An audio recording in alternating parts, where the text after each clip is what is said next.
देखो हम लोग पढ़ते हैं क्या लिखा है हमने, वर्टिकल सर्कुलर मोशन, यानी circular motion in vertical plane is called the vertical circular motion. उसका मतलब हम यही समझते हैं। अब किसी ऑब्जेक्ट को जब हम वर्टिकल सर्कल में मूव कराते हैं तो नॉर्मल अगर समझे हम कि यहाँ की अगर बात करें तो इस पर क्या क्या फोर्स लगता है। एक तो इस पर लगता है ग्रेविटी mg, दूसरा क्या लगता है इस पर टेंशन फोर्स t। तो जैसे ये ऊपर चलने लगता है तो ग्रेविटी क्या करता है, इसे नीचे की तरफ खींचता है, तो इसकी स्पीड को कम करने की कोशिश करता है। मान लो किसी इंस्टेंट पर अगर हम देखें कि एट एंगल थीटा अगर यहाँ बात करें तो यहाँ पे अगर ये ऑब्जेक्ट पहुंचा हुआ है तो इसमें एक तो फोर्स क्या लगेगा इसका mg, दूसरा क्या लगेगा यहाँ पर टेंशन t। अब mg का दो कंपोनेंट होगा, ये अगर लाइन पास करा देखो ये पैरेलल लाइन से ये थीटा तो ये भी थीटा बनता।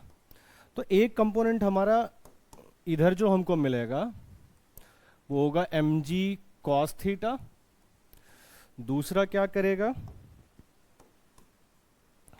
इधर जो आएगा वो mg sin थीटा।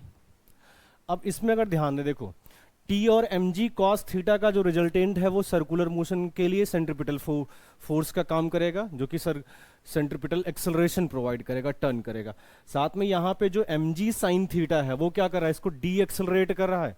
तो जैसे ये यहां से ऊपर यहां तक चलता है, मैक्सिमम हाइट तक पहुंचता है, तो यहां पे जस्ट यहां तक पहुंचा तो g की वैल्यू नीचे।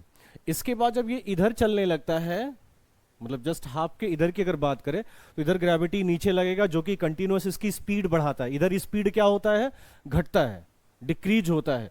जब ये हम कहां से लोवेस्ट पॉइंट से हाईएस्ट पॉइंट तक, मान लो इसको मैं नाम दे दूं a, ये b और ये c है, तो जब a b c यानी a से c की तरफ चढ़ते हैं थ्रू b तो इसकी स्पीड क्या होती है, कंटिन्यूअस डिक्रीज होती है। और c से जब a की तरफ चलते हैं तो स्पीड क्या होती है, इंक्रीज होती है।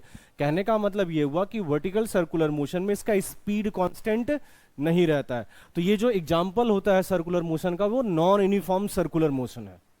जैसे यूनिफॉर्म सर्कुलर मोशन में जिसमें स्पीड क्या रहता था, कांस्टेंट, यहां पे स्पीड कांस्टेंट नहीं रहता है। ये जब a से c की तरफ चलता है तो क्या होता है, हमारी जो स्पीड होती है v वो डिक्रीज करती है,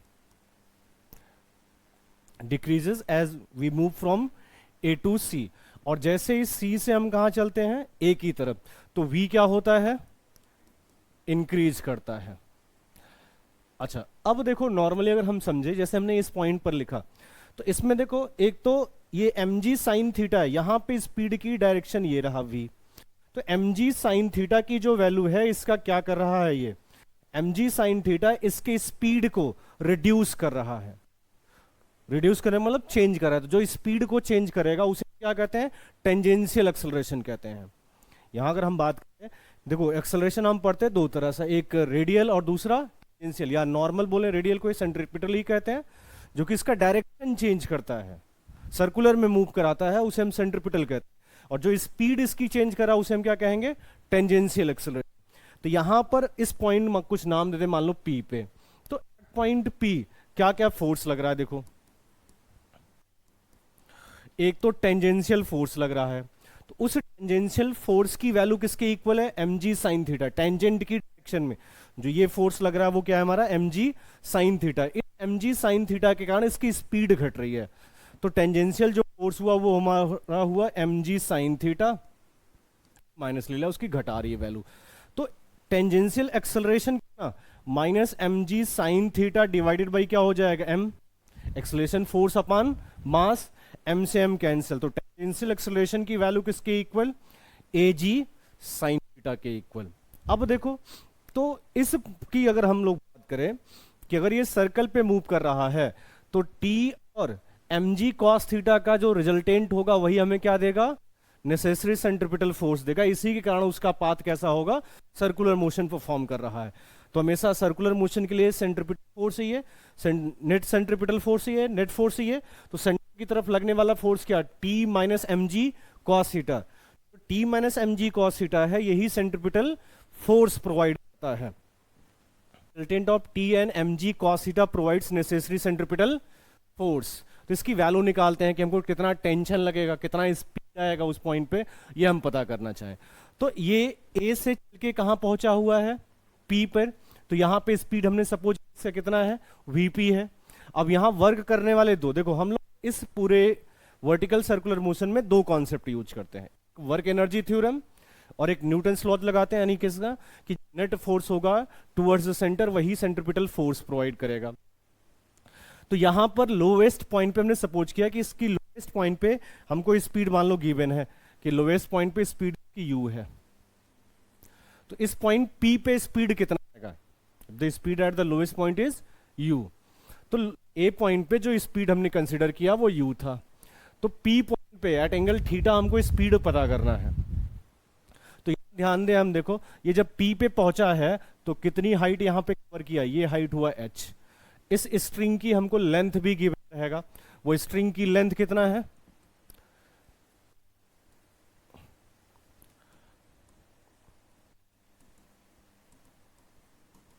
स्ट्रिंग की लेंथ हमने एल कंसिडर कर लिया, यानी वही रेडियस हुआ उसका।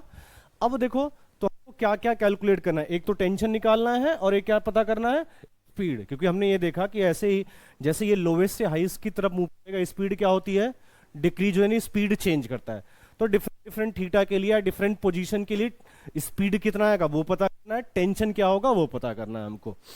तो दो ही रिलेशन हम लगाते हैं, एक वर्क एनर्जी थ्योरम लगाते हैं और एक न्यूटन्स लॉज ऑफ मोशन, यानी F equal to mass into acceleration, second लगाते हैं हम।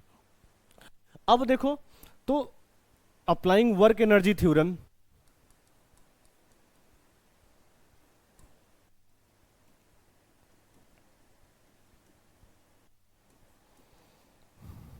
तो यहां पे वर्क करने वाला कौन कौन है, एक तो ग्रेविटी वर्क करेगा, वर्क डन बाय ग्रेविटी। दूसरा वर्क कौन करेगा यहाँ पे, टेंशन, दो लोग वर्क करेंगे।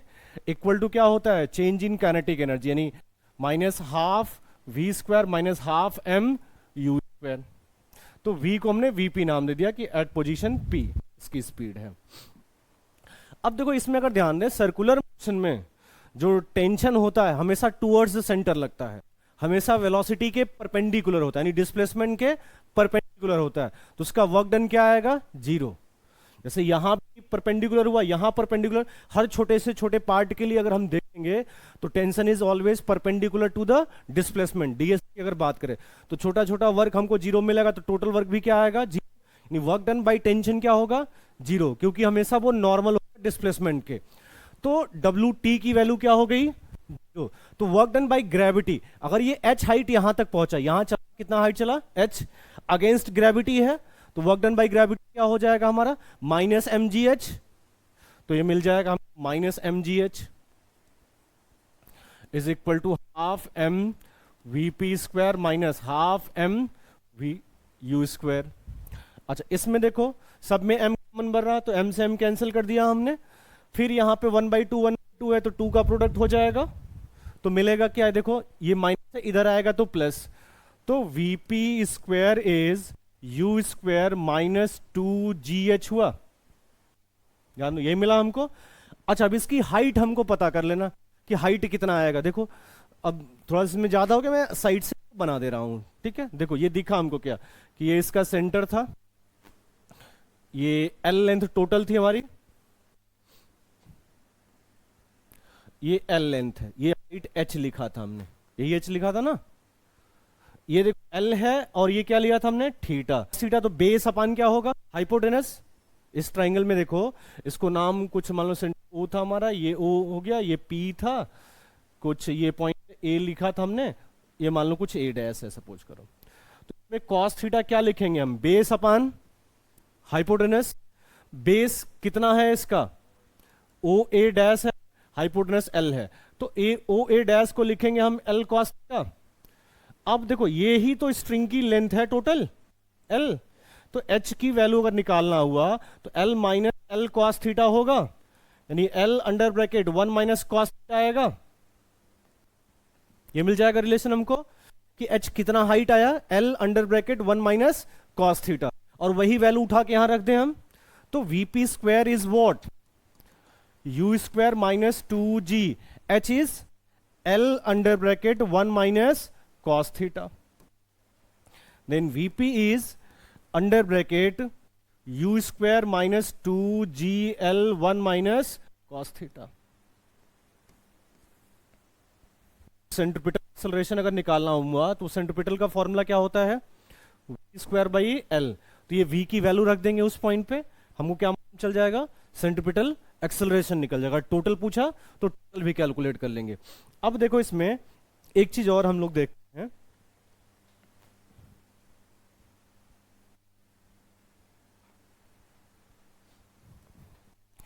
इसी में अगर थोड़ा सा और ध्यान दें हम लोग कि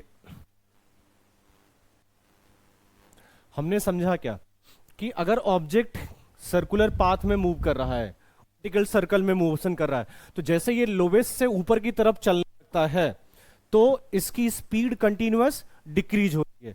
तो ये पता करना हुआ कि किस एंगल पे, मान लो कुछ एक हमने दिया कि जीरो है कि नहीं, वो किस एंगल पे जीरो हो रहा है ये हम कैलकुलेट करना चाहते हैं, कि किस पॉइंट पे जीरो होगा ये पता करना चाहते हैं। तो उसके लिए ये वैल्यू जीरो कर दे तो यहां से हमको थीटा मालूम चल जाएगा, या हाइट निकालना होगा तो एच में निकाल लेंगे।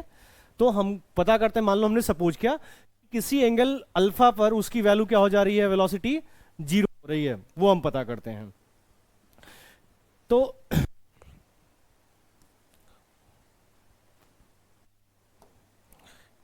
Late v is zero at an angle alpha from vertical, जो लोअर वर्टिकल से मैं बात कर रहा हूं, ठीक है।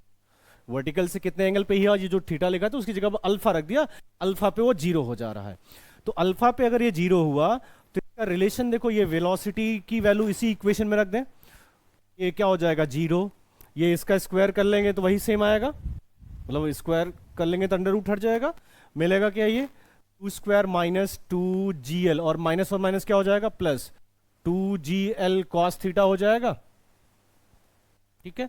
अब देखो यहां पर cos थीटा की वैल्यू हमको पता करना, ये सब प्लस से इधर आएगा तो मतलब ये प्लस माइनस, और माइनस क्या हो जाएगा, प्लस, मिलेगा कितना, 2gl cos theta is 2gl minus u square.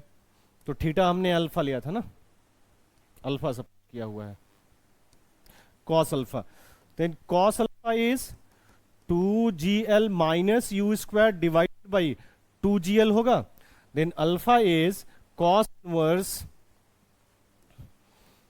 2gl minus u square divided by 2gl, ये वैल्यू हो जाएगी हमारी।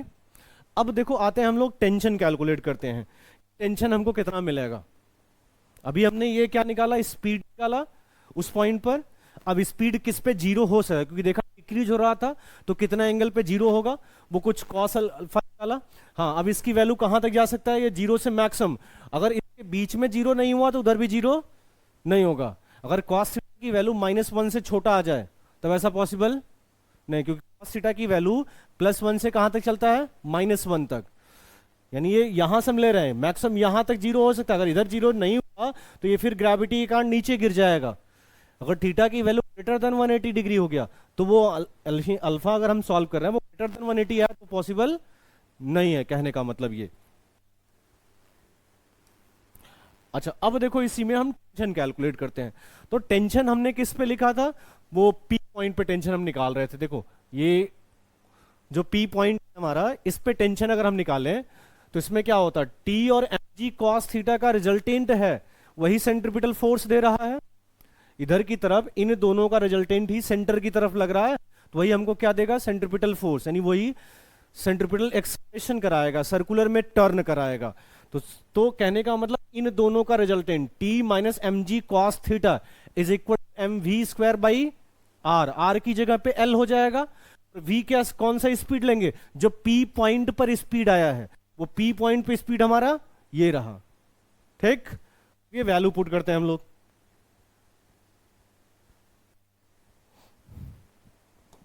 तो नेक्स्ट हम क्या निकालते हैं, टेंशन एट पी,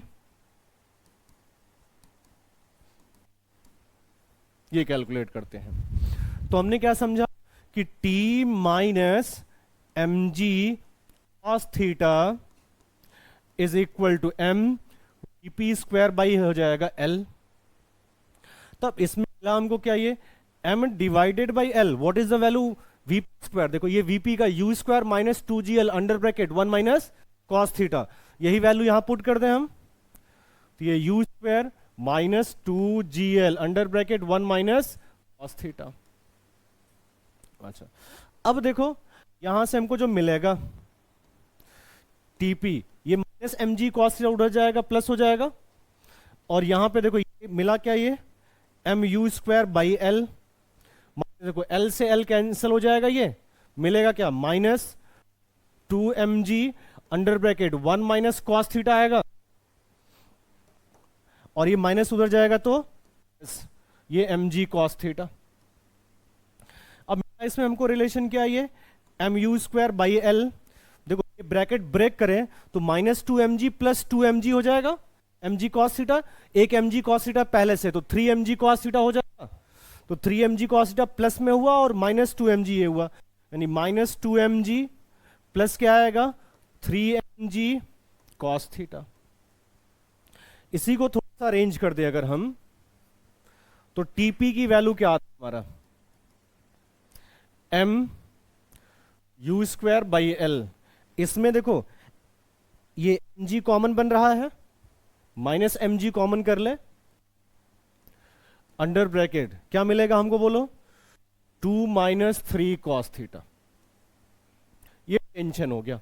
अब इसमें ध्यान दो, देखो ये टेंशन किस पॉइंट पर हुआ, टीपी पॉइंट पर टेंशन हुआ। टेंशन अगर ध्यान दो, जैसे हम ऊपर चल रहे हैं तो कॉस थीटा की वैल्यू, थीटा बढ़ने से कॉस थीटा घटता है, तो टेंशन क्या होगा, घटेगा, टेंशन की वैल्यू डिक्रीज होगी। तो अब जैसे इसमें पता किया कि मान लो किस एंगल पे वेलोसिटी जीरो हो रहा था, वो ए एंगल था, यहां से अल्फा निकाल लेते, ये रहा हमारा कि ये इस की वैल्यू के लिए तो जीरो हो जाएगा। ऐसे टेंशन कब जीरो हो रहा है, वो मान कुछ हमने फाई एंगल ले लिया, उधर अल्फा लिया था, इधर क्या ले लिया, किसी वर्टिकल से, लोअर वर्टिकल से किसी फाई एंगल पे टेंशन की वैल्यू क्या हो रही है, जीरो हो रही है। तो यही अगर टीपी की वैल्यू को जीरो पुट कर दें तो क्या मिलेगा बताओ यहां से हमको, ये m u square by l minus 2mg, और माइनस क्या हो जाएगा, प्लस 3mg कॉस थीटा होगा ये, तो थीटा को हमने क्या लिखा, फाई, ये लिख दिया, और ये वैल्यू आपस में किसके इक्वल हो जाएगी, जीरो के इक्वल हो जाएगी, ये रिलेशन आ जाएगा। अब देखो तो ये सब प्लस है, उधर जाएगा माइनस, मतलब ये प्लस उधर जाएगा माइनस, और ये माइनस उधर जाएगा प्लस, तो 3 और m कैंसिल हो रहा है, सब में देखो m दिख रहा है, m से m कैंसिल हो गया, l का एलसीएम ले लेंगे तो यहां क्या मिलेगा, you square minus 2gl plus 3gl आएगा, तो कॉस फाई की जो वैल्यू हो जाएगी, ये माइनस उधर गया plus 2gl minus u square divided by 3gl, phi की वैल्यू cos phi is, then phi is cos inverse 2gl minus u square divided by 3g। Clear? इस एंगल पर टेंशन की वैल्यू क्या आ सकती है, जीरो। अब वो भी पॉसिबल कहां तक, सर्कल जो हमने बनाया नीचे से ऊपर जाते हुए, जैसे लोअर हाफ तक तो नीचे एकदम नहीं होगा क्योंकि ग्रेविटी खींच रही है, जैसे ऊपर चलना शुरू करेंगे हम तब पॉसिबल है टेंशन जीरो हो जाए, क्योंकि ग्रेविटी का एक कंपोनेंट जो हमको मिलेगा यहां पर, अगर हम ध्यान दें, देखो ये इसको हम टर्न करा रहे हैं, इस पॉइंट से नीचे, अभी हम लोग कंडीशन भी देखेंगे, इस पॉइंट से नीचे जैसे रहेंगे तो ग्रेविटी इसको हमें नीचे खींच रहा है, तो टेंशन तो लगेगा, और जैसे इसके ऊपर चलेंगे हम तो ग्रेविटी का एक कंपोनेंट, मान लो अगर मैं यहां कहीं बात करता कि यहां कहीं पहुंचा तो ग्रेविटी नीचे लग रही थी ये mg, तो एक कंपोनेंट हमको यहां मिलेगा, दूसरा इसके टेंजेंशियल में मिलेगा, तो ये वाली जो कंपोनेंट है वो क्या प्रोवाइड करेगा, ये वाली वैल्यू है वो सेंटर की तरफ सेंट्रीपिटल फोर्स देने लगेगा उसको, तो टेंशन में भी पॉसिबल है कि इधर कहीं क्या हो जाए, जीरो हो जाए। ठीक है, इसके नीचे जीरो, चलो कॉपी कर लो इसको, तो ये tension at the lowest point अगर बात करें तो ये T और ये mg था, इन्हीं दोनों का रिजल्टेंट ही तो सेंट्रीपिटल फोर्स देता हमें। देखो तो क्या लिखते हैं, मैं इसको T minus mg equal to m u square by l होता, तो T की वैल्यू क्या आती है हमारी, mg plus m u square by l होता।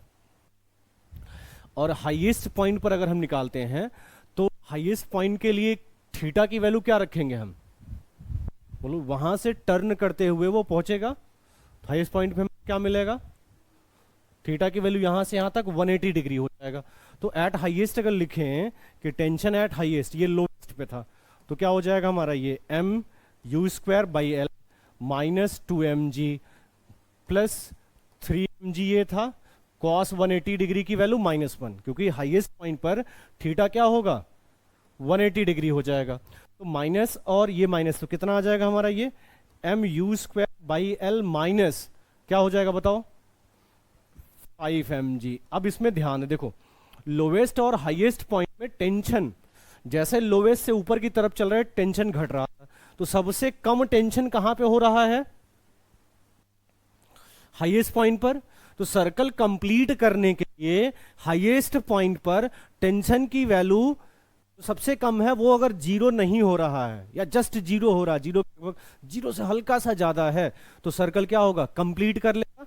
जैसे ही यहां ये पहुंचेगा, मान लो हाईएस्ट पॉइंट पे जीरो हुआ, तो स्पीड का ये थोड़ा सा आगे बढ़ेगा, जैसे आगे बढ़ेगी रस्सी क्या हो जाएगी टाइट हो जाएगी, और फिर ये क्या होगा सर्कल कंप्लीट कर लेगा।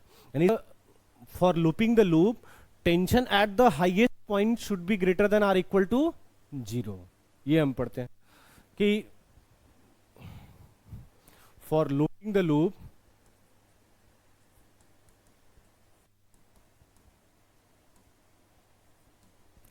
Tension at highest point should be greater than or equal to 0। रस्सी स्लैक नहीं करनी चाहिए, ढीली नहीं होनी चाहिए, तभी वो सर्कुलर मोशन क्या होगा कंप्लीट करेगा। अगर ढीली हो गई तो कंप्लीट नहीं होगा। ठीक है, तो टीएच की वैल्यू ये। अब उस हाईएस्ट पॉइंट पर टेंशन कैलकुलेट करने के लिए हम क्या लिखेंगे, टेंशन की वैल्यू जस्ट 0 से किसी बड़ी होनी चाहिए। तो सर्कुलर मोशन की बात करो कि सर्कल में अगर ये कोई ऑब्जेक्ट सर्कल में चल रहा है, इससे भी नक्के निकाल सकते हैं, वैसे भी कैलकुलेशन कर सकते हैं कि अगर ये सेंटर पे है तो यहां पे लगने वाला फोर्स क्या है mg, ये है हमारा। ठीक है, यही क्या देगा, अब अगर यहां टेंशन 0 है तो यही सेंट्रीपिटल फोर्स प्रोवाइड करेगा, mg ही क्या देगा हमको सेंट्रीपिटल फोर्स देगा। और यहां की स्पीड अगर v है, स्पीड हमारी क्या है v है, तो यानी इसकी बात करें हम कि यानी कहने का मतलब ये हुआ कि mg ही देगा, यानी ये मतलब ये हुआ कि m u square by l minus 5mg should be greater than or equal to 0, यानी m u square by l should be greater than or equal to 5mg। हाँ, ये उसके बराबर हो चलेगा, हाँ ये तो ग्रेटर हो या तो u square is greater than or equal to 5gl हो जाएगा। तो u is greater than or equal to under root 5gl, ये वैल्यू मिल जाएगी हमको कि लोवेस्ट पॉइंट पर स्पीड के लिए तो मिनिमम कितना होना चाहिए for completing the circle, minimum क्या होना चाहिए हमारा अंडर रूट 5gl आना चाहिए। अब ये तो लोवेस्ट पॉइंट पर, u जो लिया हमने लोवेस्ट पॉइंट पे, तो हाईएस्ट पॉइंट पर कितना होना चाहिए, तो अभी हमने क्या पढ़ा कि v स्क्वायर की वैल्यू क्या होता है u स्क्वायर माइनस 2gh, यही आता हमारा। तो ये क्या मिला हमको, ये 5gl, और h की वैल्यू कितना होता है, ये l और ये l मिलके 2l हो गया, तो क्या रख देंगे इसको माइनस 4gl, यानी अंडर gl हो जाएगा। तो at the highest point should be equal to gl, यानी gl से या तो ग्रेटर होना चाहिए या तो इसके इक्वल होना चाहिए, तभी क्या होगा वो सर्कल को कंप्लीट करेगा, अदरवाइज सर्कल कंप्लीट नहीं करेगा। क्लियर, नोट कर लो। कार दिया गया है हमको जो कि एक रोड पे चल रही है, किसी एक्सेलरेशन a से चल रहा है ये, इसमें एक पेंडुलम सस्पेंडेड है। तो हमको u की मिनिमम वैल्यू बताना है जिससे ये क्या करे, वर्टिकल सर्कुलर मोशन कंप्लीट कर ले। क्वेश्चन समझ में आ रहा है मैं क्या कह रहा हूं, find minimum value of u given at the lowest point so that pendulum can complete दस वर्टिकल सर्कल, यानी वर्टिकल सर्कुलर मोशन परफॉर्म करने के लिए हमको कितनी मिनिमम स्पीड पता करनी है। तो जो नॉर्मल वैसे समझो कि जो हमने डेरिवेशंस किया या पढ़ा, थ्योरी समझा, उसमें इक्विलिब्रियम पॉइंट, वो लोवेस्ट पॉइंट ही क्या होता है उसका इक्विलिब्रियम पॉइंट, T और mg लगता था, नेट फोर्स वहां 0 था। तो हमने कुछ वेलोसिटी u दिया था तब वो जाके कंप्लीट कर रहा था मिनिमम पॉइंट पे, और उस इक्विलिब्रियम पॉइंट पे मिनिमम वेलोसिटी की वैल्यू कितनी आनी चाहिए, √5gl के इक्वल या √5gr के इक्वल सर्कल को कंप्लीट करने के लिए पेंडुलम को। तो इसमें अगर हम कार के फ्रेम से देखें, सॉल्यूशन अगर हम लोग करते हैं कि in the frame of car अगर आते हैं, तो कार के फ्रेम में इसको एक सूडो फोर्स लगेगा। सूडो फोर्स किधर लगेगा इसमें, ma इधर की तरफ, mg क्या होगा नीचे। तो इक्विलिब्रियम स्टेज में इसका फिगर हमको कैसा दिखेगा कि ये कार था या बॉक्स थी ना, उसमें ये पेंडुलम सस्पेंडेड था, तो ये अपने से कुछ पीछे आ जाएगा, इसका रिजल्टेंट कुछ यहां होगा, ये इस डायरेक्शन में हो जाएगा। अब टेंशन बैलेंस करेगा तो ये कुछ इस पोजीशन में हो गया। अब इस पे लगने वाली फोर्स क्या थी, एक ma, दूसरा लग रहा था mg, और ये टेंशन हुआ T। सूडो फोर्स जो लगेगा इसमें ये इस तरह से हो गया। अब ये इक्विलिब्रियम में है, यही इसका मीन पोजीशन है, इक्विलिब्रियम पोजीशन है। तो इसी पॉइंट पे हमको क्या करना पड़ेगा, अब इसका सर्कल जब कंप्लीट जब होगा ना, तो इसका ये टॉप मोस्ट पॉइंट हो जाएगा, ये क्या हो जाएगा हमारा लोवेस्ट पॉइंट हो जाएगा। ये सर्कल ऐसे परफॉर्म करेगा। तो यहां पे इसकी स्पीड क्या होनी चाहिए, मतलब सॉरी टेंशन क्या होना चाहिए, 0 हो जाए, तब जाके वो, उसके पहले 0 होगा तो कंप्लीट नहीं करेगा। तो ये लोवेस्ट पॉइंट, यहां पे हम स्पीड कितना देंगे इसको, u की वैल्यू √5gl जो लिखते थे, अब ये g कैसा हो जाएगा, g इफेक्टिव होगा, नेट आ जाएगा। समझ में आ रहा मैं क्या कह रहा हूं, g इफेक्टिव हो जाएगा। तो इसी को हम क्या करते हैं, इक्वेट करते हैं कि ये वर्टिकल से मान लो थीटा एंगल से टिल्ट हुआ था, तो ये भी क्या होता थीटा। तो इक्विलिब्रियम स्टेज की मैं बात करूं तो t का 2 कंपोनेंट, यानी एक पॉइंट ये हुआ, ये लगा टेंशन T और इधर लगा mg और इधर लगा ma, तो ये थीटा था तो ये भी थीटा ही होता। तो t का 2 कंपोनेंट, एक क्या हुआ हमारा t cos थीटा, दूसरा क्या हुआ हमारा t sin थीटा, ये आता, यही वैल्यू हमको।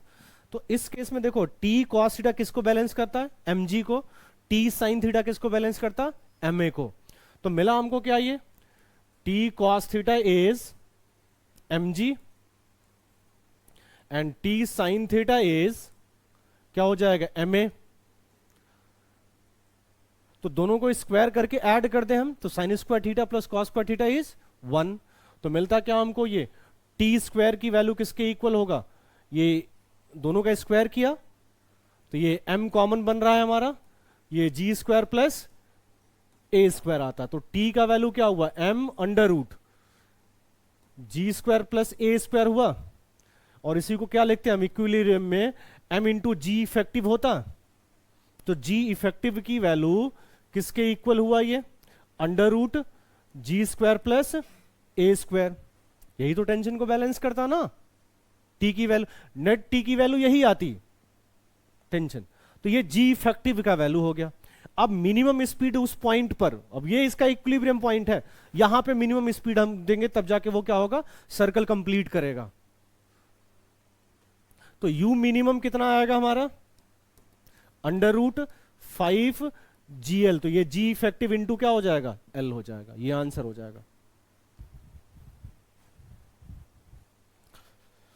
चलो देखो, एक एलिवेटर है, लिफ्ट है ना,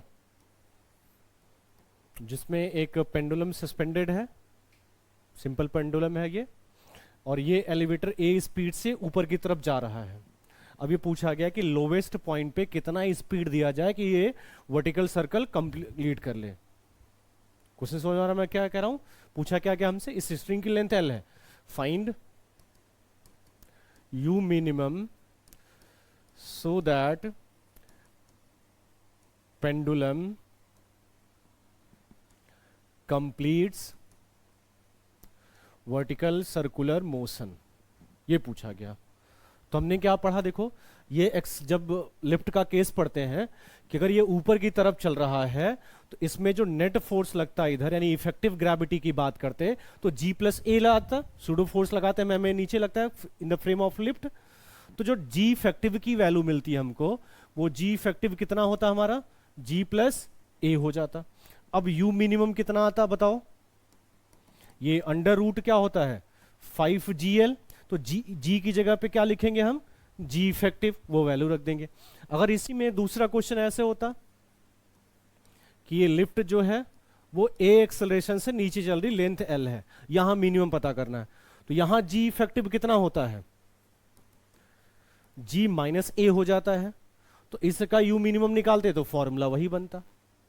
अब अगर ऐसा भी केसेस होता, ये जो लिया था हमने उसमें ए इज लेस देन जी है, मतलब जी की जो वैल्यू है वो ग्रेटर देन ए है, ऐसा भी पॉसिबिलिटी हो सकता है कि ए इज ग्रेटर देन जी हो जाता। तो जब इसका डिफरेंस निकालते थे माइनस, ये ऊपर की तरफ लगता। ऊपर लगने का मतलब कि अब ये पेंडुलम हमारा ऐसा हो जाता यहां पर, ये इसकी लोवेस्ट पॉइंट इक्विलिब्रियम पॉइंट हो जाती, ये इक्विलिब्रियम पॉइंट होता, यहां से ये सर्कल ऐसे कंप्लीट करता। तब उस केस में जी इफेक्टिव कितना, ए माइनस जी हो जाता। अगर ए की वैल्यू जी से बड़ी होती तो जो जी माइनस ए लिख रहे हैं वो फोर्स कहां हो जाता है, वो ऊपर की तरफ, प्लस नीचे था हमारा, ऊपर हो जाता। तो यहां पर अब जी इफेक्टिव भी अभी वही आएगा, वैल्यू हमारा क्या हो जाएगा, ये ए माइनस जी हो जाएगा। ठीक, चलो कॉपी कर लो इतना, फिर क्लास होगा।